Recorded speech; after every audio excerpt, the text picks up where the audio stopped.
I have a special guest with me today.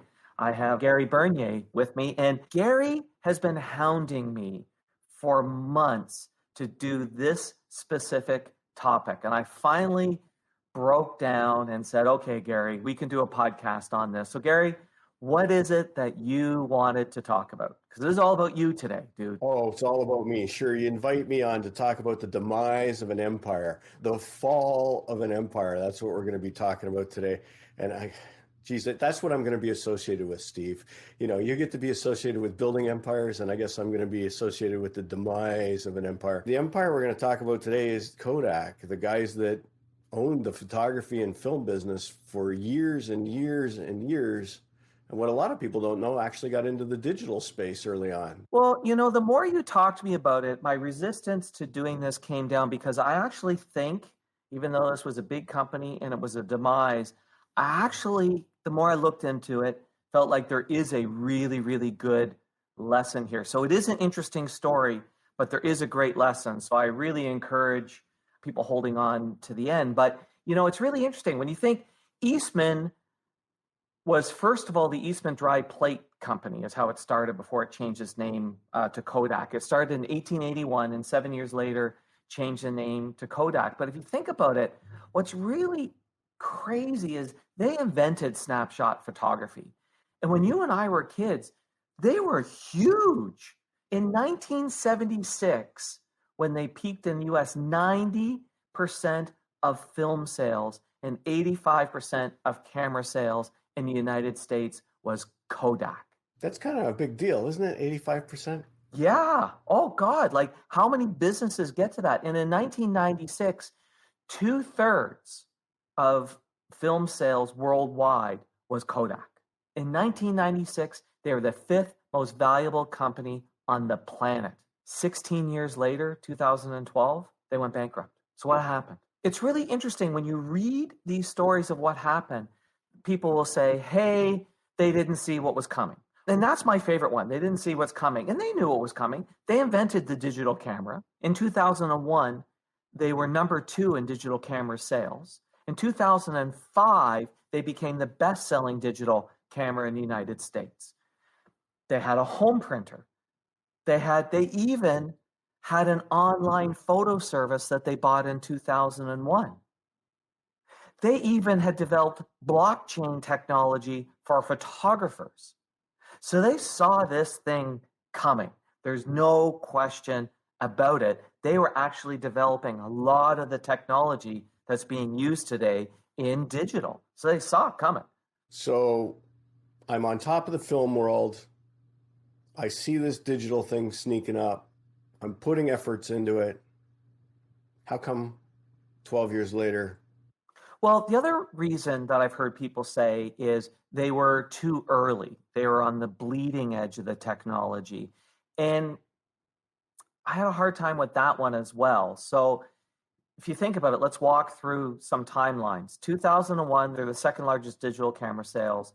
Also in 2001, they buy an online photo service. And then 2005, best-selling digital camera. 2007, they become number 4. 2010, number 7. But they hit the peak of the dot-com boom. Was around 2006, 2007 was the peak of the dot-com boom. They were right there with the right technology. They were right there with the right technology. And the year they went bankrupt, so in January 12th, 2019, they went bankrupt and they sold their online photo service to Shutterfly for $23 million. 81 days later, Facebook buys Instagram for $1 billion. And today, it's estimated that Instagram is worth $100 billion. And Kodak was right there with a brand name. They had the brand, they had the people's trust, they had the technology. So what did they screw up? Here's what I think they screwed up. When you read, or in other words, when Steve went back and read old annual reports. Oh, joyous. Oh, joyous. And the letters from the CEOs and things like that. What you found overwhelmingly when they're withdrawing themselves from a particular business, what they would talk about how it was low margin and the margins were not as good as the film business.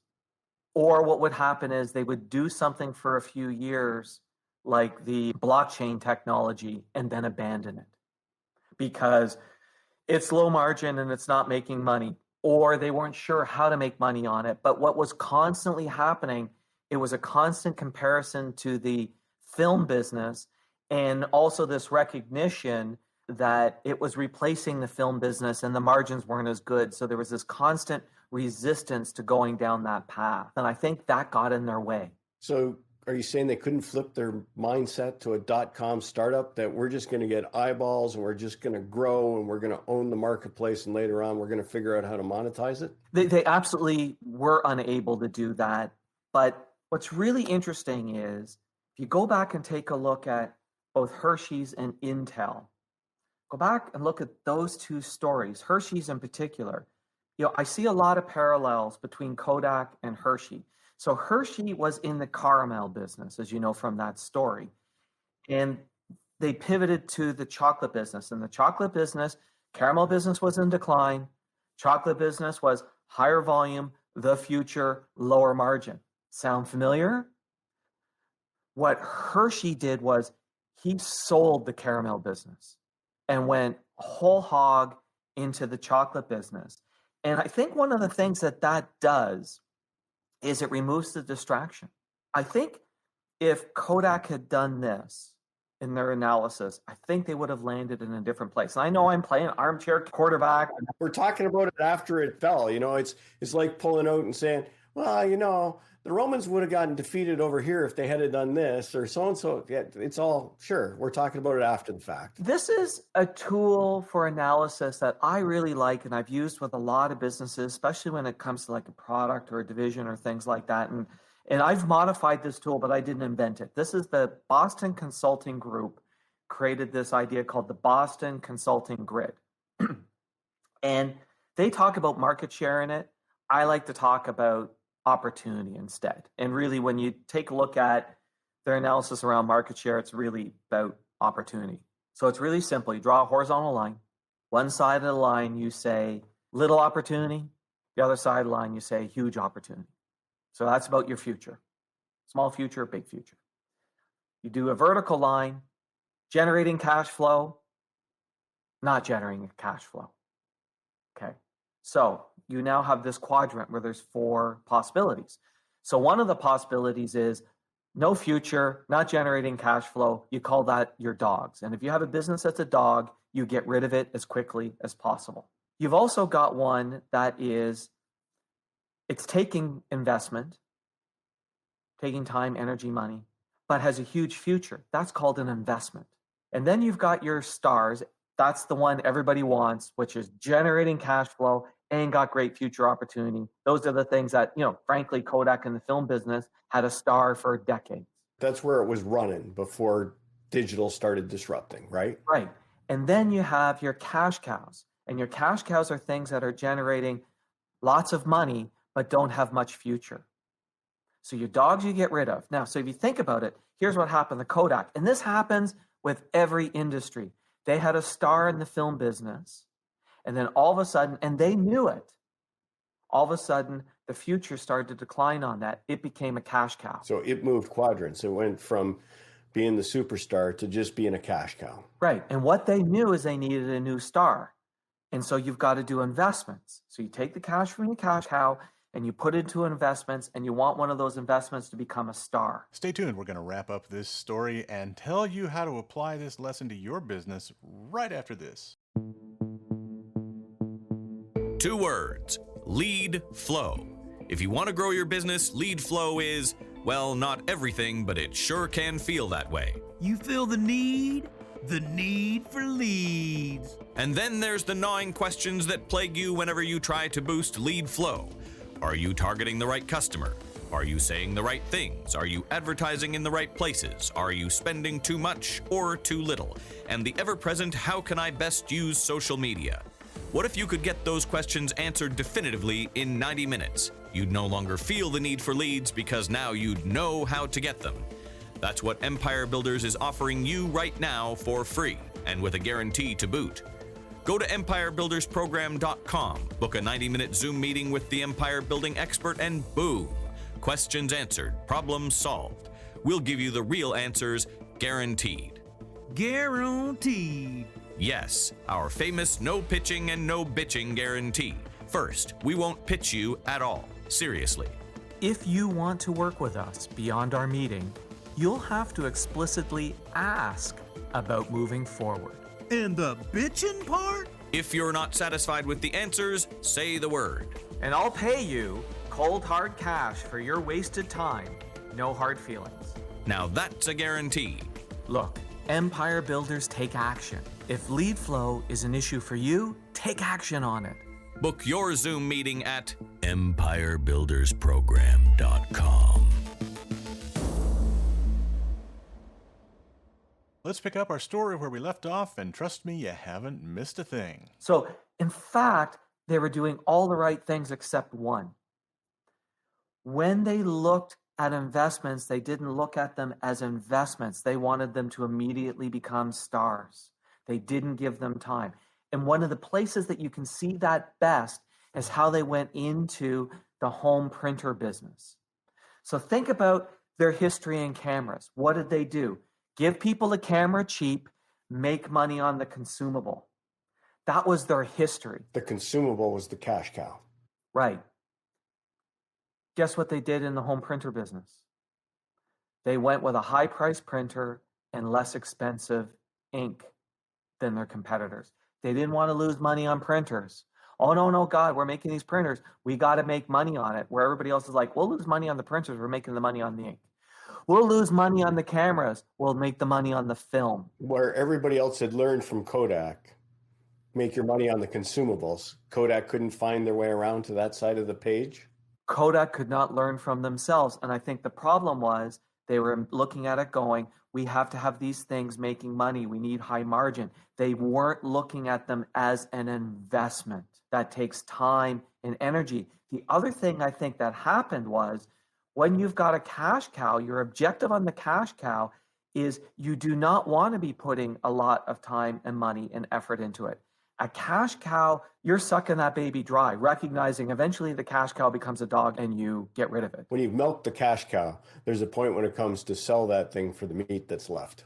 Right. Or you do the Hershey's mode of this is still a great business, but I eventually see it going down this path. So while it's still a great business, I'm just going to sell it. Look, it's still giving you milk. Here, take this and run with it for a while. Yeah. It's a more attractive offer than, hey, you want a dog? Right. Yeah.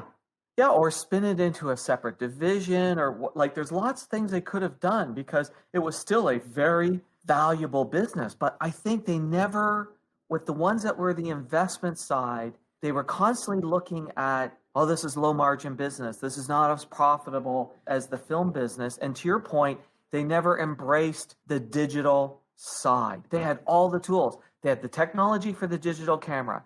They had an online photo system. They had NFTs and they had brand. And I believe they had a bunch of patents on all this stuff too, right? Absolutely. Mm-hmm. So anybody else that was making digital stuff was giving them patent revenue for a while too, right? Yeah. And meanwhile, Instagram comes along and eats their breakfast. And Instagram, and we are going to be doing a podcast on Instagram. Instagram saw their business as a photo sharing business. Jesus Christ. Couldn't Kodak get their head around that? Obviously not. Right? Kodak started as a business for sharing pictures with your friends. And think about some of the other books or other spin-offs like chat books and Apple books where you can take your photographs and get them printed and they come to you as a book. Like I'm sure Kodak could have done that and may have even pioneered that in the first place. But if I could go back in time, it would be really interesting to see what would happen with Kodak if they just basically had started taking a whole pile of cash and started it as a separate business. And we have a clue in terms of how that would work out. They did do that with one business. Okay. Eastman Chemical, which is still around today. And Eastman Chemical, when recognized they had all sorts of technology for manufacturing chemicals in a clean environment. So guess what Eastman Chemical does today? Eastman Chemical makes a lot of chemicals for the medical industry. Interesting. They are still around today, but they were spun off into this separate business to figure out their own future, not distracted by what was going on with the Kodak film business. So there's a clue there because they're still around today. They're still in business. Eastman Chemical exists today. Again, like we said, you can't serve two masters. If they had created somebody else to lead that charge and set them up properly, maybe we'd all be using Kodak cameras on our computers. Kodak cameras on our computers, photo books printed by Kodak. How natural would that have been? Yep. Right? Like we would have gone there. Here's the lesson for owner-operated businesses. With all of Kodak's money and all of Kodak's expertise and all of Kodak's brand recognition and all of their future thinking, because they saw this stuff coming, with all of that, a distraction is still what pulled them down. And I think we underestimate that when we've got this thing over here that is creating this problem and is constantly knocking on the door. Those things can really hold business owners back. And especially when you think about time, attention, and decision making. The owner of the business only has so much time, only has so much mental space, only has so much emotional space. And there's a certain point with some things, even if it meant losing money, you might be better off to go, I'm just not doing that any longer, or I'm shutting that down, or I'm getting rid of that person. Whatever it is, distractions can really detract, especially if you put it on that grid and you sit there and you say, boy, I've got this thing that's this big distraction and it's not my future. Yeah, that grid's really handy. Had I pulled that grid out at one point in my life where I had started to split the business in two, you remember that, the training business, then the online training business. And again, we were trying to serve two masters with the same group of people, and both ended up going by the wayside. Probably would have been a lot better off splitting off an online training division and trying to make that successful on its own, right? And the other part too, when you're in the investment side, I also recognize there's a certain point, like with all investments, you've got to cut and run, but you also have to recognize investments take time and you've got to let them mature and you've got to recognize. I also think the other problem Kodak probably did is they didn't look enough to what was going on in the technology space. Right? Like there was all these things happening in the technology space with photo sharing. And they kind of did. They went out and they bought an online photo service. But I think they bought it and didn't know what to do with it. They brought traditional thinking to a non-traditional business. Yes. They needed that non-traditional thinking. And that's why the internet startups that are successful, when you look at it, they start with non-traditional thinking. They don't have that legacy thinking in their way, right? They blow right past that. I think they should have had them in a different building, a different space, a different... Probably should have had them in California instead of, New York and Rochester, where everybody else was. Yeah. And the interesting thing is, they could have gone down that and stayed true to their roots. If they said, at our roots, we are a photo sharing company. That was actually their DNA. Photo sharing company. That's what they were. I believe that they could have made that happen, and it's a real shame. It would have been fun to have Kodak be able to do that transition and still be around today. And the other guy who understands the whole thing of distractions, interestingly enough, is Henry Ford. So at Henry Ford's peak, he was investing in tool manufacturing companies. He had tractor company that he started. They even started building airplanes. I believe it. And then when Chrysler and General Motors started nipping at their heels, what's one of the first things he did was got out of tractors, basically said, my future is cars, that I'm going to focus all my energies in that. And the other thing is with cars, it was also not a cash cow. It was a star because there was still lots of growth potential. But he recognized, you know what? It was time to get focused. Very true. Very true. So although it's not an uplifting, motivational, fun story, because, and we're going to attach that to Gary, I think there's a lesson to be learned here about protecting our empires, but also when trying to grow one, our legacy things, we have to be careful that they don't hold us back. You have to focus, guys. We run into lots of businesses when we work with them on the marketing side. There's sometimes a 10% distraction, a 20% distraction in their business. And as soon as we help them focus and get rid of that distraction, their business, that empire just starts to accelerate. So, there is a bit of a lesson that a lot of business owners can take from this, because we all look and go, oh, that grass looks pretty green. We got to go into that business, or we got to add that onto the business, and that'll help us grow. And sometimes just doing more of the same is the right way to grow. Yeah, absolutely. So again, Gary, thanks for encouraging me to do this. It ended up being an interesting little exploration. I think it's a great story, Steve, and I'm happy to be associated with the demise of an empire. There you go. Thanks, Gary. See you, man. Thanks for listening to the podcast. Please share us, subscribe on your favorite podcast app, and leave us a big, fat, juicy 5-star rating and review. And if you have any questions about this or any other podcast episode, email to questions@theempirebuilderspodcast.com.